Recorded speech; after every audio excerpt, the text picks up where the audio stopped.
Hello friends, എല്ലാവർക്കും സുഖമല്ലേ? ഞാനിന്നിവിടെ സാമ്പാർ പരിപ്പ് ഉപയോഗിച്ച് ഉണ്ടാക്കുന്ന ഒരു പരിപ്പ് വടയുടെ റെസിപ്പിയാണ് കാണിച്ചു തരുന്നത്. അതിന് സാമ്പാർ പരിപ്പ് എടുത്ത് വെള്ളത്തിൽ കുതിരാൻ വേണ്ടി ഇട്ടിട്ടുണ്ട്. ഒരു 1.5 മണിക്കൂർ വെള്ളത്തിലിട്ട് അത് നന്നായിട്ട് കുതിർന്ന് കിട്ടും. ഇനി നമുക്ക് അതിലേക്ക് ആവശ്യത്തിനുള്ള ചേരുവകൾ ചേർക്കാം.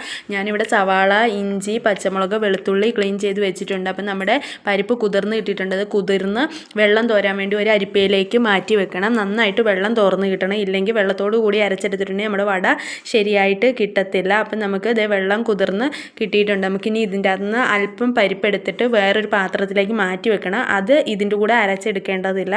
അങ്ങനെ ഞാൻ പാത്രത്തിലേക്ക് കുറച്ച് പരിപ്പെടുത്ത് മാറ്റി വെച്ചിട്ടുണ്ട്. ഇനി നമുക്ക് കുതിർന്ന് കിട്ടിയ പരിപ്പ് ഒരു മിക്സിയുടെ ജാറിലേക്ക് ഇട്ടിട്ട് സവാളയും പച്ചമുളകും ഇഞ്ചിയും വെളുത്തുള്ളിയും കൂടെ ചേർത്ത് അരച്ചെടുക്കാം. അതായത് നന്നായിട്ട് അരച്ചെടുത്തിട്ടുണ്ട്.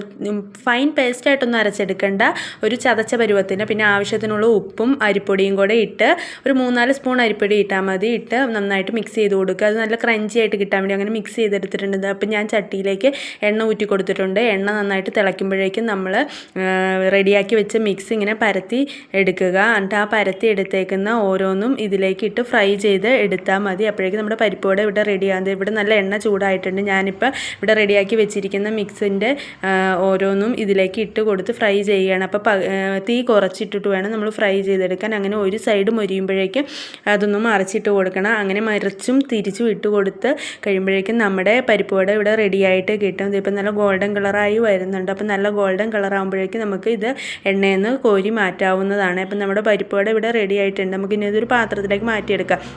അപ്പോൾ ബാക്കിയും കൂടെ ഇരുന്നത് ഞാൻ ഇതിലേക്ക് ഇട്ട് ഫ്രൈ ചെയ്തെടുക്കുകയാണ്. അപ്പോൾ അതിൻ്റെ ഇടയ്ക്ക് ഞാൻ പാത്രങ്ങളെല്ലാം കഴുകി നല്ല ക്ലീനാക്കി വെച്ച്. കാരണം എനിക്ക് പാത്രം നിരന്ന് കിടക്കുന്ന ഇഷ്ടമല്ല. നിങ്ങളൊക്കെ ഇങ്ങനെ ഒന്നിച്ചാണോ കഴുകുന്നത് അതോ അപ്പം കഴുകി എടുക്കുകയാണോ എന്ന് പറയണേ ഫ്രണ്ട്സ്. അപ്പം എന്തായാലും നമ്മുടെ പരിപ്പ് വട എല്ലാം ഇവിടെ റെഡി ആയിക്കൊണ്ടിരിക്കുകയാണ്. ഇതിപ്പോൾ നല്ല മൊരിഞ്ഞ് സെറ്റായിട്ടുണ്ട്. ഇനി നമുക്ക് എല്ലാം കൂടെ ഒരു പാത്രത്തിലേക്ക് കോരി മാറ്റിയെടുക്കാം. ഇതേ പരിപ്പ് വട റെഡി. ഞാനപ്പോൾ അത് ചമ്മന്തിയും കൂട്ടിയാണ് കഴിക്കുന്നത്. ഞാനിവിടെ ഒരു വെള്ളച്ചമ്മന്തി ഉണ്ടാക്കിയിട്ടുണ്ടായിരുന്നു. അതും പരിപ്പ് വടയും കൂടെ നല്ല ടേസ്റ്റാണ്. വീഡിയോ ഇഷ്ടപ്പെടുകയാണെങ്കിൽ ലൈക്ക് ചെയ്യാനും ഷെയർ ചെയ്യാനും സബ്സ്ക്രൈബ് ചെയ്യാനും മറക്കല്ലേ ഫ്രണ്ട്സ്. Thank you.